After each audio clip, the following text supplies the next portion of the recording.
Salut les petits loups! Vous êtes prêts à écouter une nouvelle histoire? Il s'agit de la super patrouille. Attention aux super chatons.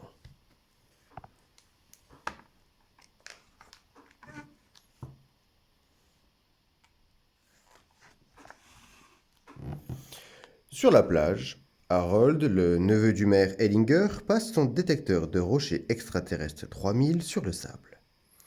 Depuis qu'il a obtenu des super pouvoirs après la chute d'une météorite à Grande Vallée, il espère pouvoir à nouveau se transformer en super-héros. Mais alors que son oncle, qui rêve de devenir un super-maire, décide d'aller faire une sieste à Foggy Bottom, Harold retrouve un débris de la météorite.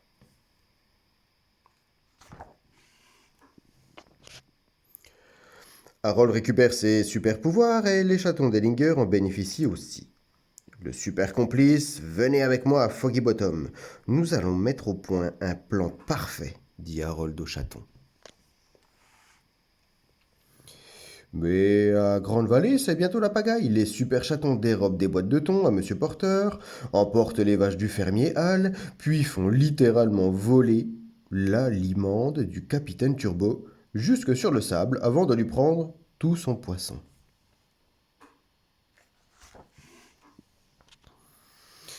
Dans la salle des commandes de la tour de contrôle, les appels à l'aide s'enchaînent.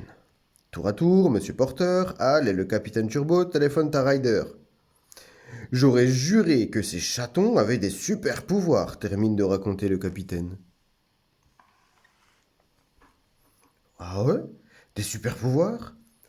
Aucune mission n'est trop dure. Aucune super mission n'est trop dure, car super amis, ils assurent, répond Ryder avant de raccrocher et d'appeler ses chiots. Pas de patrouille, j'ai besoin de vous. Super patrouille au complet, annonce Chase une fois les chiots rangés devant Ryder. Devant son écran géant, le jeune garçon leur explique la situation. Les chatons du maire Ellinger ont des super pouvoirs et sèment le chaos dans la Grande Vallée. Il va falloir faire appel à vos incroyables pouvoirs pour les arrêter. Super Chase, tu vas rattraper le chaton qui a chapardé le thon grâce à ton super bolide à vitesse supersonique. Une fois que tu auras récupéré le thon, tu le rapporteras à Monsieur Porter. Ryder poursuit. Super Ruben, à l'aide de ta force prodigieuse et de ton super treuil, tu vas remettre à flot le bateau du capitaine Turbo, puis tu ramèneras les vaches à la ferme de Hal, quand on les aura retrouvées. Enfin, Super Stella, grâce à ton avion Tornade, tu rapporteras la cargaison de poissons du capitaine Turbo.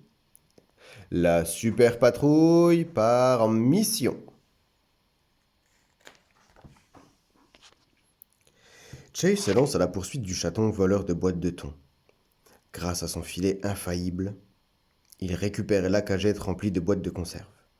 Au même moment, sur la plage, Ruben remet à l'eau le bateau du capitaine Turbo. Puis le bulldog prend la direction de la prairie où il récupère les vachettes du fermier Hal. Stella vient de localiser le chaton voleur de poissons du capitaine Turbo. Rapporte le seau de poisson à la limande. Stella demande Ryder. Ruben et moi, on s'occupe des boîtes de thon et des vaches. Beau travail, la super patrouille.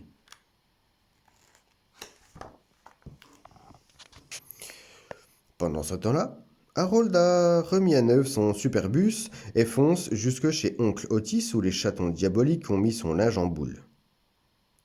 Harold s'empare d'une partie du linge et le passe dans son engin de construction d'où ressortent des costumes de super-héros pour les chatons. En route pour le centre-ville, Harold balaie son rayon laser sur la route et provoque une faille. Ça lui donne une idée. Oui, grâce à mon laser, je vais découper la Grande Vallée, elle va dériver et je deviendrai maire de mon île rien qu'à moi.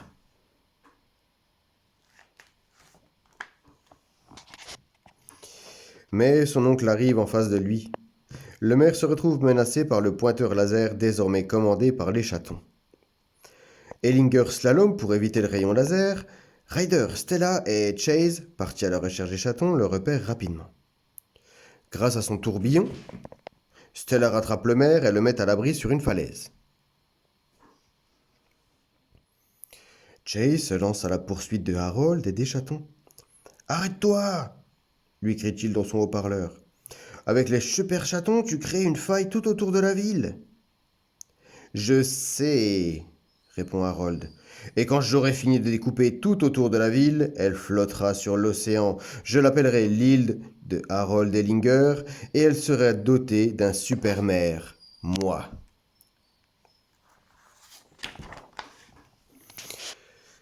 Chase prévient aussitôt Ryder. Harold et les chatons sont équipés d'un laser hors de contrôle et ils sont repartis dans la direction de Ruben. Ryder demande au chiot de construire un barrage pour ralentir le bus de Harold. Sur la falaise où se trouvait Ellinger, Ruben lance le chantier illico. Mais catastrophe! Les chatons ont découpé le bloc de pierre sur lequel se tenait Ellinger qui se met à dériver et Harold a pulvérisé le barrage de Ruben en fabriquant une télécommande prenant le contrôle de son rayon laser. Il fonce droit vers la Grande Vallée pour mettre à exécution son plan infaillible.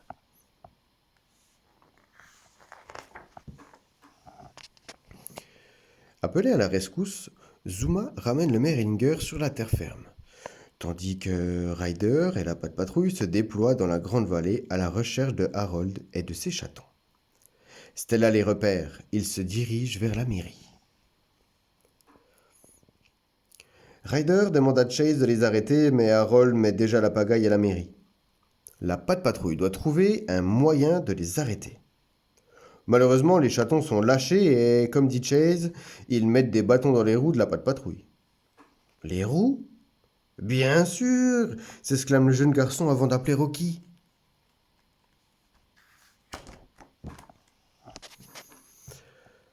Avec tes super outils, fabrique-nous le plus gros et le plus beau jouet. Ça va occuper les chatons et nous permettre d'éteindre le laser de Harold. Rocky construit alors une souris géante que les chatons adorent. Le plan fonctionne. Chase en profite pour essayer d'atteindre la falaise avant Harold. Mais le neveu de Ellinger se débarrasse de la souris d'un coup de rayon laser et récupère ses chatons qui se mettent en travers de Chase. Le temps presse. La Grande Vallée va bientôt être entourée par la mer.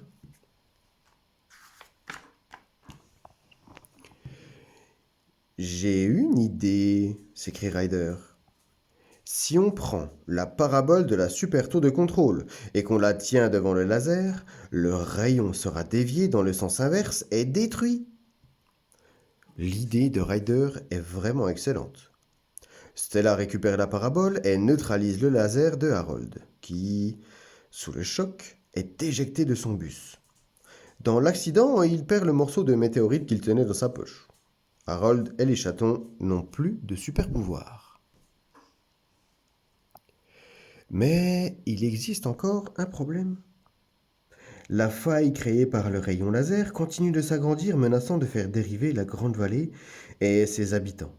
Par chance, Marcus déboule au volant de son super camion de pompier.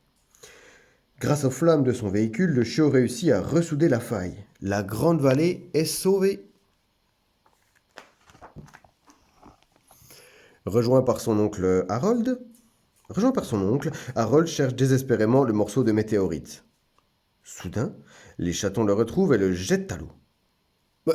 Pourquoi vous avez fait ça? Laissant Harold et son tonton Ellinger sains et saufs, mais en pleine dispute, Ryder et la patte patrouille rejoignent Madame Goodway.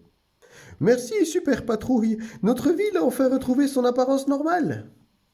Il n'y a pas de quoi, répond Ryder. Quand des super chatons prennent le contrôle d'un laser géant, il suffit de nous appeler.